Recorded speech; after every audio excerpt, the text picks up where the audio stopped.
আজ আমাদের খাগড়াছড়ি সফরের দ্বিতীয় দিন। আমরা আজকে যাব মূলত রিসাং ঝর্ণায়। আর রিসাং ঝর্ণা হচ্ছে যে খাগড়াছড়ির মোস্ট ফেভারিট এবং জনপ্রিয় একটি ট্যুরিস্ট স্পট।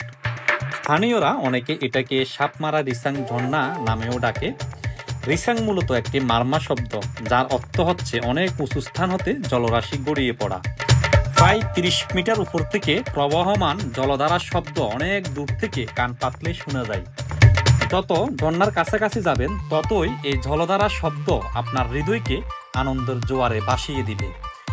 ঝর্ণার আশপাশের সবুজ ঘেরা পাহাড় এবং এই পাহাড়ি মানুষের জীবনধারা আপনাকে চমকে দিবে।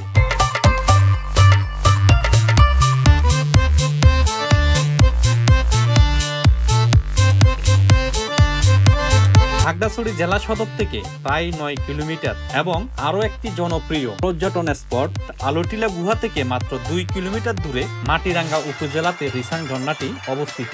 যারা ঢাকা চট্টগ্রাম থেকে সরাসরি খাগড়াছড়ির উদ্দেশ্যে আসবেন তারা চাইলেই ঝর্ণার প্রবেশমুখে নেমে যেতে পারেন। আর খাগড়াছড়ি সদর থেকে যারা আসতে চান তারা লোকাল বাস ও সান্দের গাড়ির মাধ্যমে খুব সহজে এখানে চলে আসতে পারবে। চট্টগ্রাম খাগড়াছড়ি মেইন রোড থেকে ঝর্ণার দূরত্ব মাত্র 2 কিলোমিটার। এই 2 কিলোমিটার পথ আপনারা পায়ে হেঁটে অথবা বাইক যোগে পাড়ি দিতে হবে। বাইকে আসা যাওয়া জনপ্রতি ভাড়া নেবে মাত্র 150 টাকা।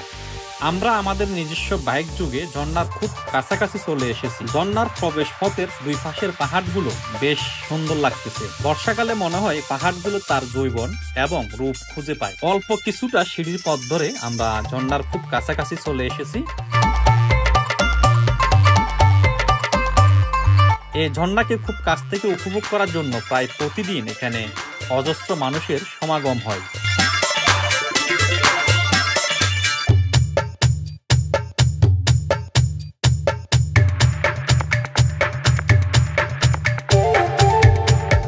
আমরা যেদিন গিয়েছি সেদিন সকালবেলা খাগড়াছড়িতে বৃষ্টি হয়েছিল, যার কারণে এই ঝর্ণায় প্রচুর পরিমাণ পানির উপস্থিতি ছিল, যেটি আমাদের আনন্দ বাড়িয়ে দিয়েছে কয়েক গুণ।